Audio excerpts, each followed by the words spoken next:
All right, we got a very dramatic countdown.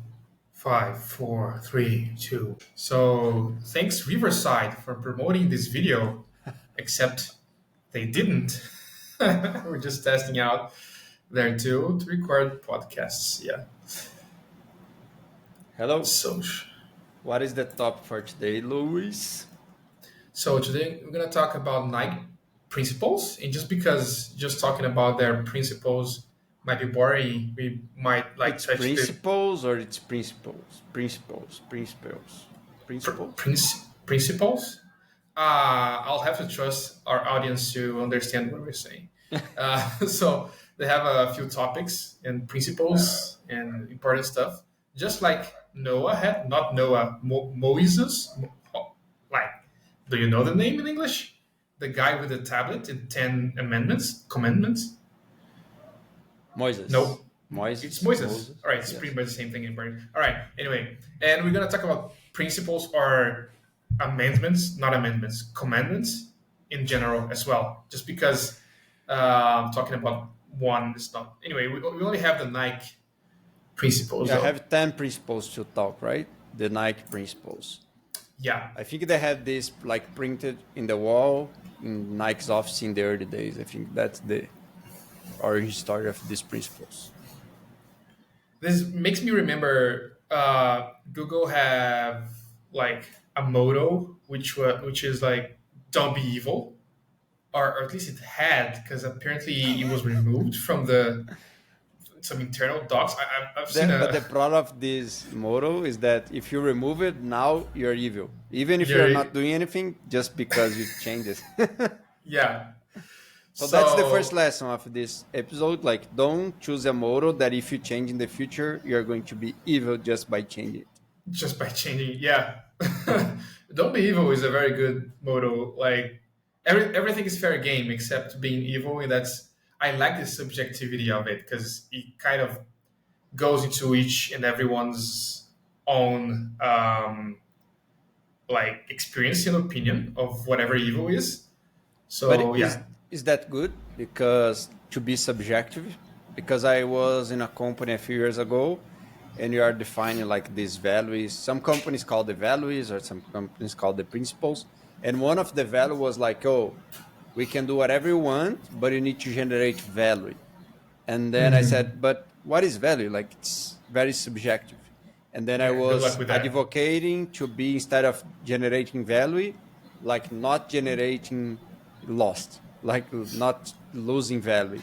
Because it's easier to, I think, to say like, okay, that's really bad because good is like very subjective. So that was the way to reverse the principle to be more broad. Like, okay, anything is good if it's not doing bad for someone. So Yeah, I think the subjectivity is actually important because if you're too objective, you're being idealistic, and you're not gonna do the exact thing you noted and you made a bullet point. So Nike's principles are actually kind of subjective. Like the first one is our business is change. So like that's change can be as subjective as evil if you want. uh, The second one is we're on offense all the time. I guess I I just think go. both are kind of connected, right? Because like, okay, if I know like the change is the way that we run the business, we need to always be on offense. Because if I'm just defending myself, I'm trying to protect something from changing. So I think these two principles they are somehow connected. So we're always trying to promote change, and then we are always trying to be leading the market. I think in the case of Nike, they are always trying to lead the market. So I think that's what they mean by these two first principles. I can see how being defensive is very much contrary to change. Yeah, because you're gonna try to get to a like stable point and not change anymore. If you're defensive, yeah, that makes sense. The third one is perfect results count, not a perfect process. Break the rules, fight the law. So interesting, because I'm just saying like if you're too idealistic and too objective in your things, um, you're not gonna make it because like the reality is a mess. So not having a perfect process makes sense because you have to count on the subjectivity of the people to solve problems. And that's true. So But I just think general thing. the second part has an important point. They say break the rules, fight the Fight them. law. So I, it's not saying like fight, break the law.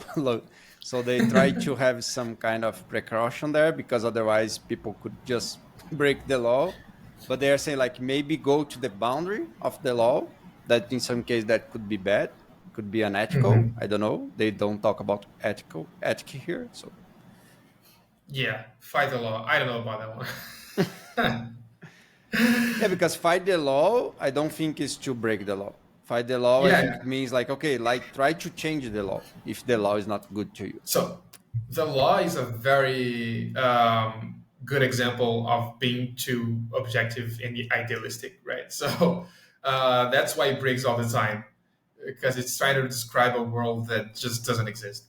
Anyway, fourth one is this is as much about battle as about business. So business I'm is not sure battle. what this one means actually. Like, why it's good to be a battle? Like, I don't get it. So you should like crush your competition or something. Yeah, I I don't don't know. understand it. I think this is the only one that I can understand what So they mean. if you want to battle, and I'm assuming you battle other companies, and you like break the rules and fight the law, this is very very aggressive. And again, they're on offense, so I wouldn't like to be like a competitor of this company. Anyway, five. Good thing I don't sell shoes. Five. Assume nothing. Make sure people keep their promises. Push yourselves. Push others. Stretch the possible. Assume nothing. I like this Um, one a lot, especially the part where they say push yourselves, push others. I think today we miss this in many companies. Like people, they don't feel comfortable of pushing others, and pushing other is not to push others like out of the company. I understand this as like, okay, let's push others to do a better job as a group. So sometimes you can see somebody is not doing their best, and then you can stimulate in a good way, in a positive way, like, oh, you can do better, like let me help you, let's do this together. In case of developers, like Luis and I, we are developers, so okay, oh, let's pair so we can produce a better code. So I think that is positive ways to push others. Of course, there is also the negative way to push others, but I think that's a very good one. And also make sure people keep their promises. It's like, okay, if you say that you're going to do something, do it. So I think that's this one. I think it's one of the best ones. I really like assume nothing because it talks. I think I have one theme in my mind and it keeps repeating because of me, not because of what we're reading. But like assume nothing is very anti-idealistic. Again, you can't just assume and try to do it. You have to be prepared for change.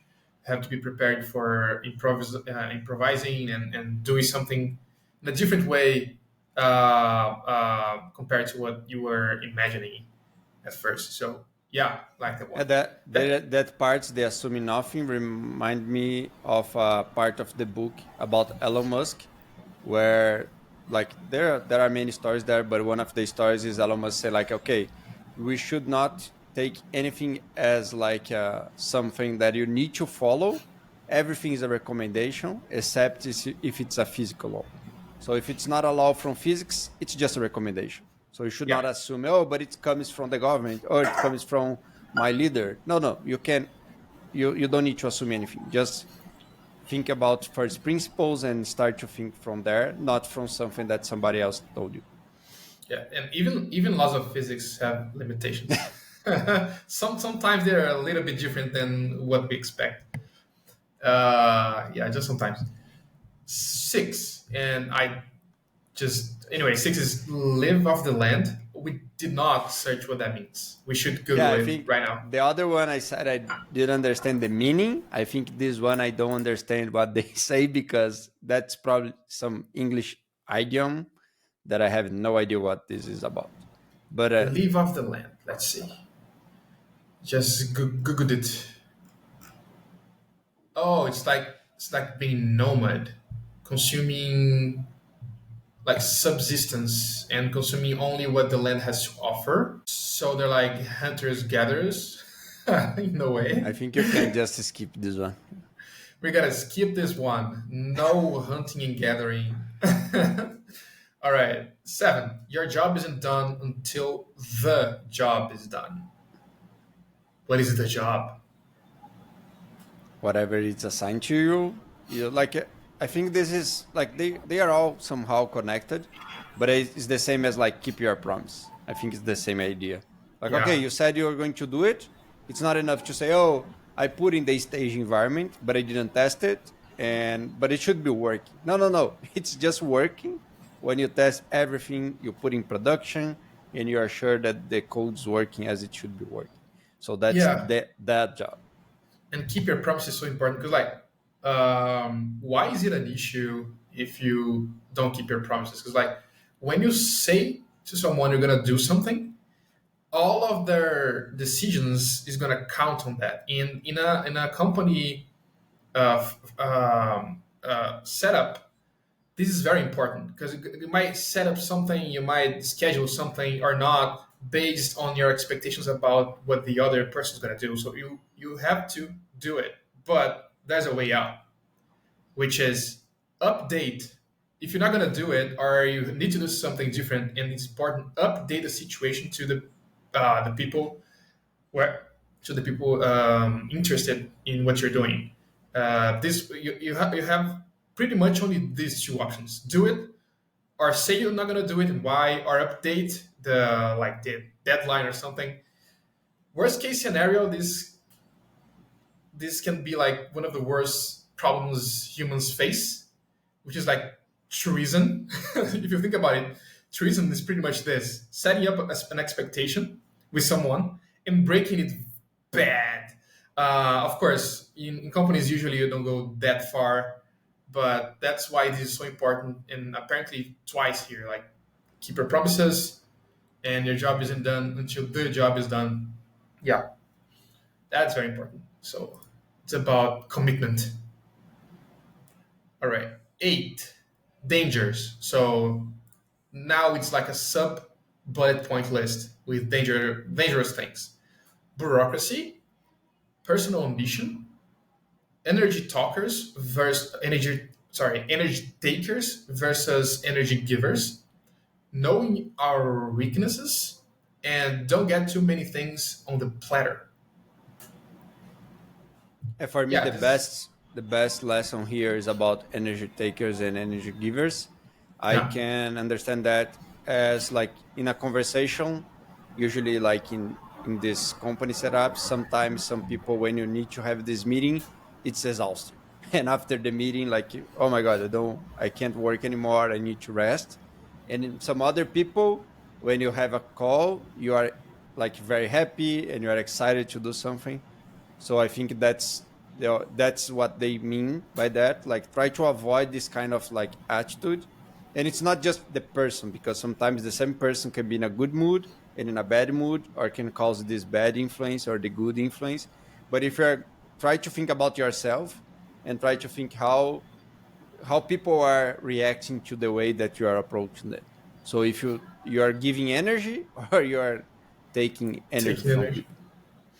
Yeah, that makes sense. That's very subjective as well, but it goes into the general well-being of the company. And like there was something before about this, which was push yourselves, push others. So if you're an energy giver, you're probably pushing people to do their best and all that. Don't push too much though. People have to live. you know Anyway, um, yeah, I think those are very self-explanatory. Personal ambition, yeah. Anyway, 9, it won't be pretty. It won't be pretty. So if pretty means Perfect. a perfect, well tight and sensible solution with pretty, like, yeah, I guess that's what they mean. And nothing is gonna, like code, right? If you think about code, code is never pretty. You can think of the best abstraction in your mind and all that and all that, and that but when you actually implement it, your expectation will break, and it's not pretty in the end anyway. And if you spend a lot of time making it pretty, making it perfect, you're not doing the thing, and it's not good. So yeah, it won't be pretty.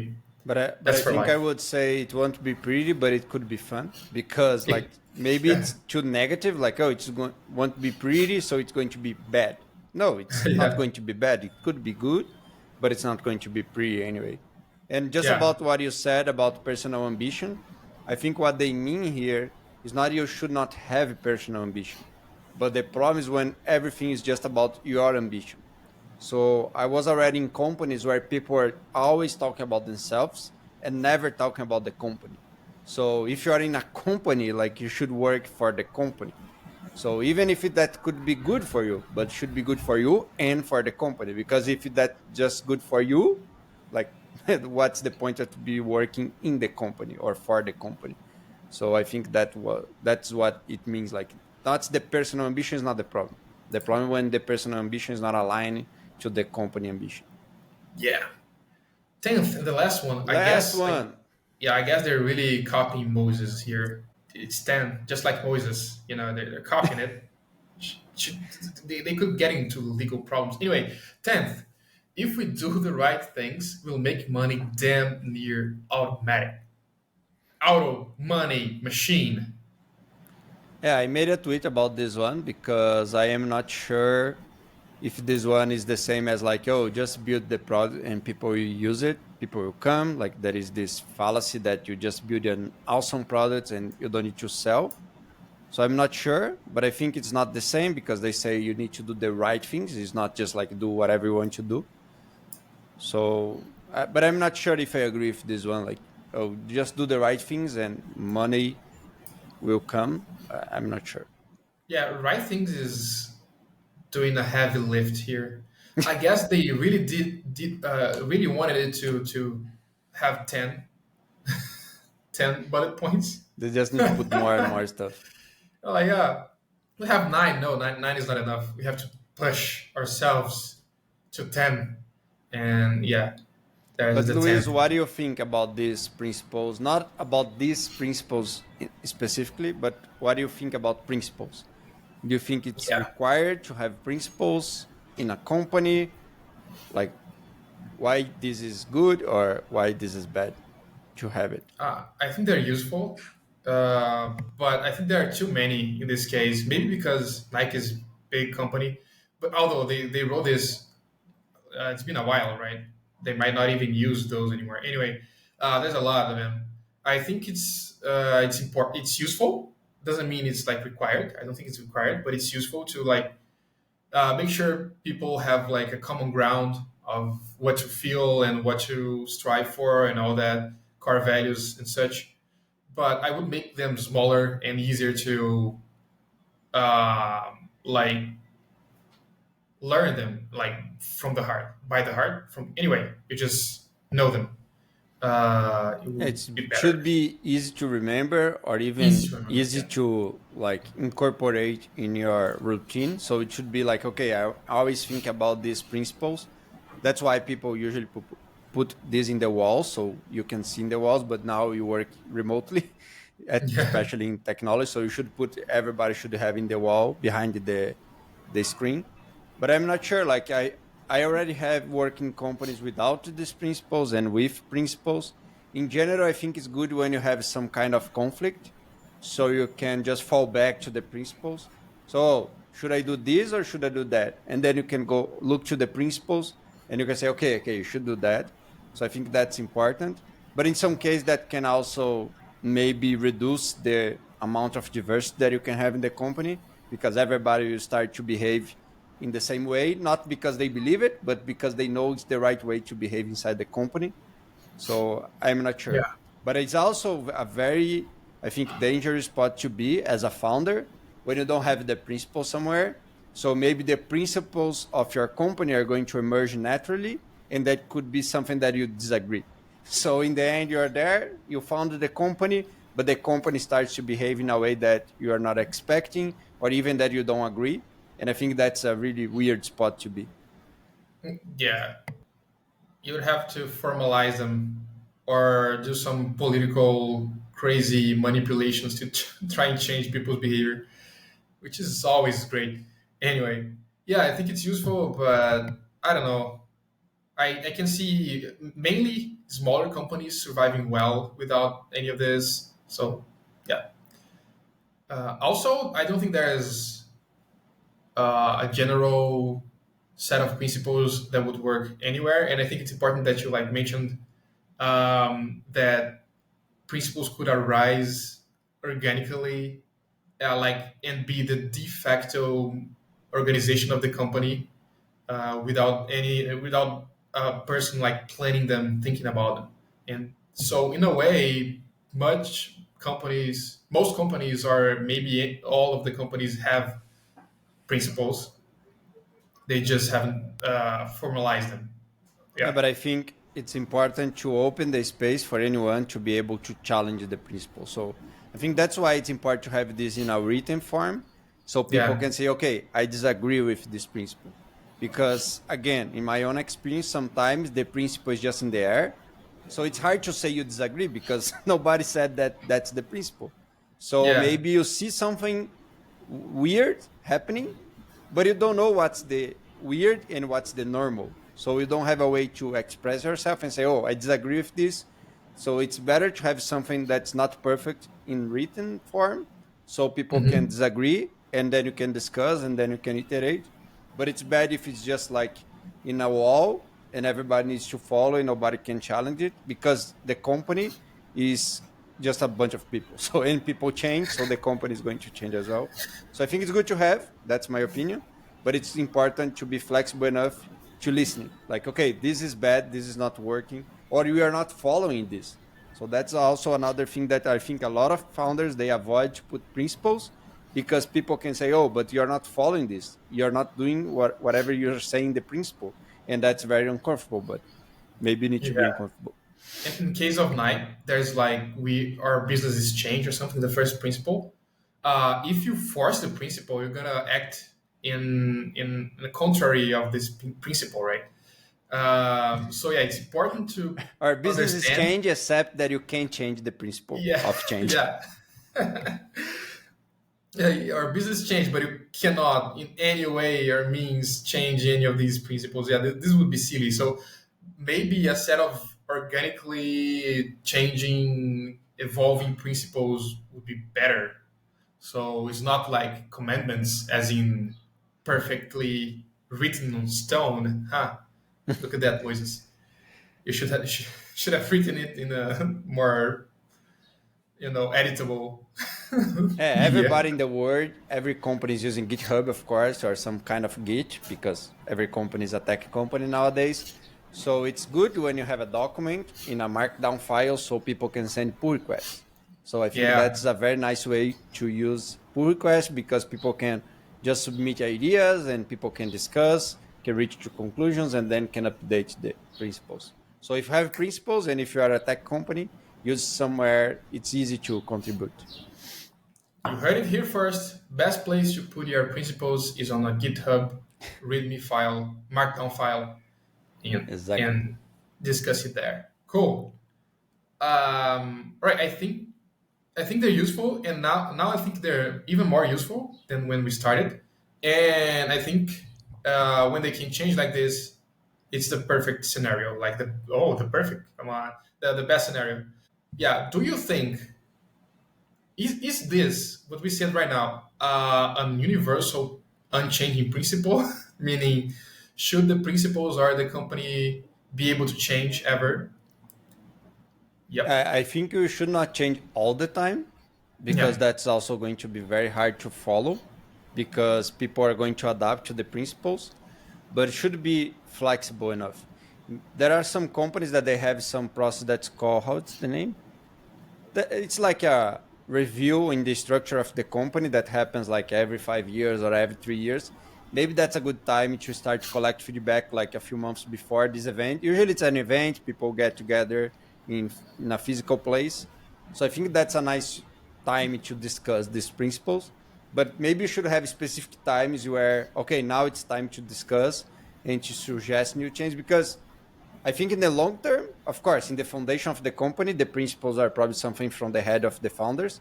But after some time, the principles should emerge from the behavior that we are seeing or from a behavior that you want to produce. So it should not be something from ideas, like Luis hate ideas. So it should not be something like just from the mind of someone. Should be okay. We need to change that because of this reason, or oh, we are seeing that we are behaving this way, so we should declare this as a principle in somewhere. Yeah, change, but not too much.